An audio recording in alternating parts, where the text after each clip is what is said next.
The secret is out. In 2019, we saw a damaging trade war with China, an impeachment that has little to no teeth, and record stock market highs. Yet gold gained nearly 20%. Rich Dad, Poor Dad author Robert Kiyosaki said in the next 10 years, 2 billion old guys like me will retire. 2 billion all over the world.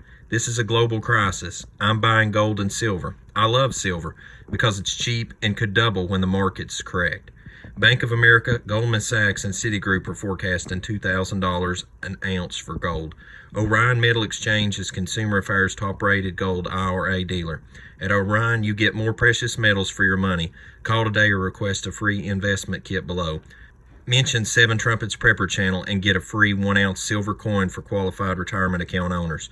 Must be over 40. Call 866-915-5053 and get your free investment guide today.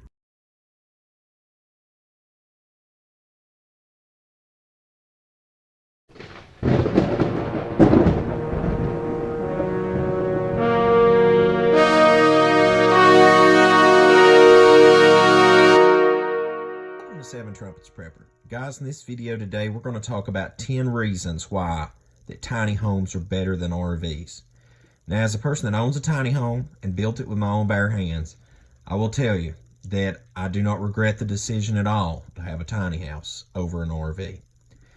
In no particular order, I'm going to go over these 10, and I hope it's a help to you, because if you're someone looking to downsize or have an alternative housing, many people turn to RVs and tiny houses. So I hope with this information in hand, you can make the best decision. Number 1, they're more spacious and they have more storage options. Now, many people own RVs, campers, and etc. will conclude that they have a lot of storage space, which is true in many models and manufacturers. But the opportunity, once you're building a house, a tiny home, especially from the ground up, the spaciousness that you can add into it is so much far surpassed an RV. Number 2, it's more customizable. Let's face it, whenever you go to buy an RV, there's a lot of options. And within those options, you can configure certain things a little bit differently. But with a tiny house, you can absolutely customize every last thing from the ground up. And not to mention, many builders nowadays are very open to this because they love selling tiny homes. Just like my friends over at IncredibleTinyHomes.com if you want to check them out. Number 3 is the off-grid capability for tiny homes versus RVs. It's so hard to go in and retrofit over on the electrical wiring on an RV. I say this isn't a professional installer for solar if you want to check us out at offgridcontracting.com. Doing a tiny home, especially if you can get with the builder and the customer in the very beginning and work it in and integrate it, you can do so many off-grid features on a tiny home when it comes to solar that it's unbelievable. Not to mention that, you can also do portable wind turbines. There's a lot of options for wind power nowadays in the small wind world for off-grid solar and wind power together synchronized for tiny home living. Number 4 is it feels like home. When you walk into an RV or a camper, let's face it, it's an RV or a camper. But when you walk into a tiny home, it's everything from the feel of a small apartment to a cabin by the lake. There's a lot of different ways you can make the feel and the atmosphere of the place feel so much like home, even if it's your home away from home. Number 5, sanitation. Man, oh man, cleaning out the sanitation and the gray tanks and the other tank. That nasty stuff, nobody wants to deal with that.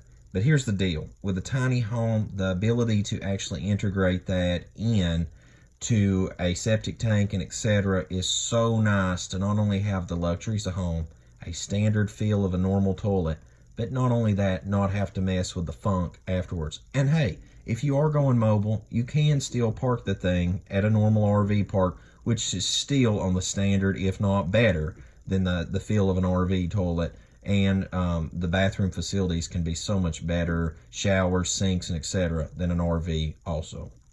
Number 6, this is a big one, guys, is the ability to have a wood stove.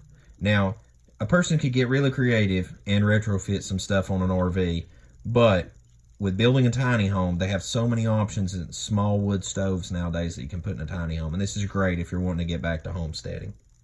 Number 7 is the ability to have a rain catchment system.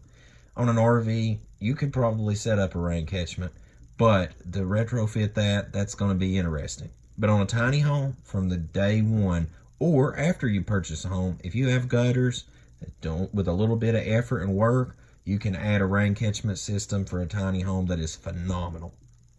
Number 8. Now this one's a real sketchy one. In some states and municipalities and counties, if you're very careful to understand the laws and regulations and rules and zoning, you can tag your tiny home either custom trailer, tiny home, camper, etc. There's a lot of different tagging options that you have for tagging your home. The important thing to understand about this, I'll get to in a moment. With an RV, let's face it, it's tagged, it's an RV. But with a tiny home, there's flexibility. So building a tiny home gives you the flexibility that you could put this in multiple places and have it tagged as it's supposed to, so that you beat the legal system, because a lot of places are trying to crack down on tiny homes and are really against tiny house living. Now the reason I said all that is to lead into number 9, the 3-season factor. Many places don't allow campers and RVs past the 3 seasons. When it gets wintertime, you get the boot. Not only this, some states don't allow living in an RV or camper constant. It's against the law. With a tiny house, those rules and regulations doesn't really apply in a lot of places. Not only that, if you can get past the zoning ordinances for size and etc., then you've pretty much got you a small home for a portion of the price of a normal home, and you beat the 3-season rule. And let's go to number 10, the resale value. A lot of people purchase an RV or a camper, and a decade down the road, they're practically giving it away.